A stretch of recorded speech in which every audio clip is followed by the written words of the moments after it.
નમસ્કાર, ફરીથી એકવાર આપનું સ્વાગત છે. ધોરણ 8 વિષય ગણિત, પ્રકરણ 9 બેઝિક પદાવલીઓ અને નિત્યસમની અંદર આજે આપણે નિત્યસમ 3ની એક્ટિવિટી દ્વારા સમજ મેળવીશું. એના માટે સૌપ્રથમ મેં એક લંબચોરસ કાગળ લીધેલો છે. આ લંબચોરસની અંદર લંબચોરસ કાગળની લંબાઈ આટલી લંબાઈ x એકમ અને આટલી લંબાઈ a એકમ, એટલે આખી જે લંબાઈ છે એ x વત્તા a એકમ છે. અને પહોળાઈમાં આટલી લંબાઈ x એકમ છે, તમે જોઈ શકો છો, મેં અહીંયા ટેગ આપેલું છે. અને આટલી લંબાઈ b એકમ છે. તો આખી પહોળાઈ જે છે તે x પ્લસ b. તો આપેલ લંબચોરસની લંબાઈ થશે x પ્લસ a અને પહોળાઈ થશે x પ્લસ b.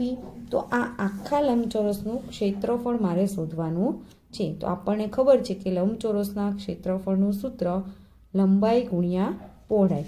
તો લંબાઈ છે x પ્લસ a, પહોળાઈ છે x પ્લસ b, એટલે બંનેનો ગુણાકાર, એટલે લંબચોરસનું ક્ષેત્રફળ થશે x પ્લસ a ગુણ્યા x પ્લસ b. બરાબર છે. તો હવે આના માટે આપણે શું કરીશું કે તો આના 4 ભાગ કર્યા છે મેં.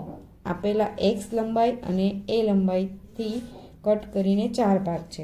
અહીંયા પહેલો જે ભાગ છે એ તમે જોઈ શકો છો કે ચોરસ બને છે. એની લંબાઈ અને પહોળાઈ બંને x એકમ છે, એટલે આ એક ભાગ છે ચોરસ બને છે.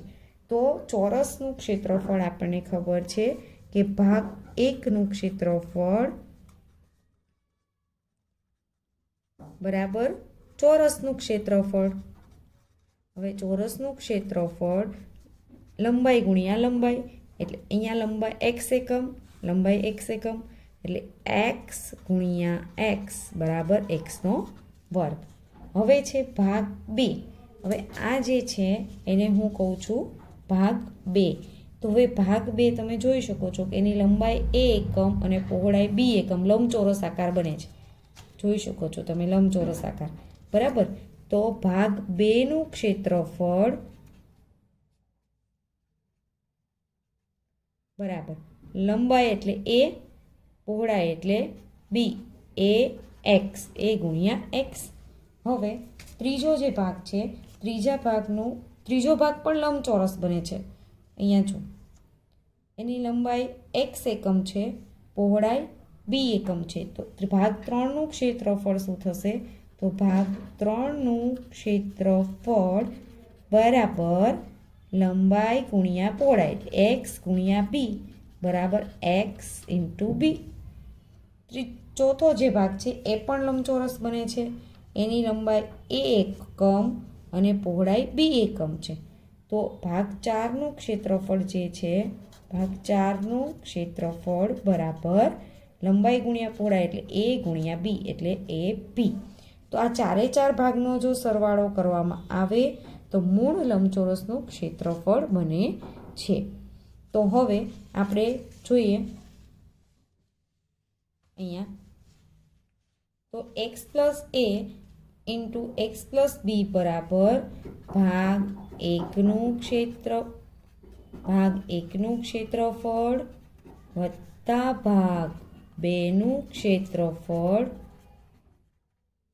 વત્તા ભાગ 3નું ક્ષેત્રફળ વત્તા ભાગ 4નું ક્ષેત્રફળ. હવે જો ભાગ 1નું જે ક્ષેત્રફળ છે તે ભાગ 1નું ક્ષેત્રફળ આપણે જોઈ શકીએ છીએ કે આ ભાગ 1નું જે ક્ષેત્રફળ છે એ છે xનો વર્ગ. તો અહીંયા લખીશ xનો વર્ગ વત્તા ભાગ 2નું ક્ષેત્રફળ, તો ભાગ 2નું ક્ષેત્રફળ છે તો કે a ગુણ્યા x, એટલે અહીંયા લખીશું ax વત્તા ભાગ 3નું ક્ષેત્રફળ, તો ભાગ 3નું ક્ષેત્રફળ x ગુણ્યા b અથવા તો bx બરાબર વત્તા ભાગ 4નું ક્ષેત્રફળ તો કે a ગુણ્યા b, એટલે ab. તો આ એનું વિસ્તરણ થયું. હવે અહીંયા થોડું સાદુરૂપ આપીએ તો અહીંયા જોઈએ આ xનો વર્ગ વત્તા બંનેમાંથી x સામાન્ય નીકળશે, એટલે અંદર વધશે, અહીંયા વધશે a, આ વત્તા અહીંયા વધશે b ગુણ્યા x વત્તા ab. તો આ જે વિસ્તરણ થશે એ થશે x પ્લસ એ ઇન્ટુ એક્સ પ્લસ બી બરાબર એક્સ સ્ક્વેર પ્લસ એ પ્લસ બી ગુણ્યા એક્સ પ્લસ એ બી. આ આખો નિત્યસમ થશે.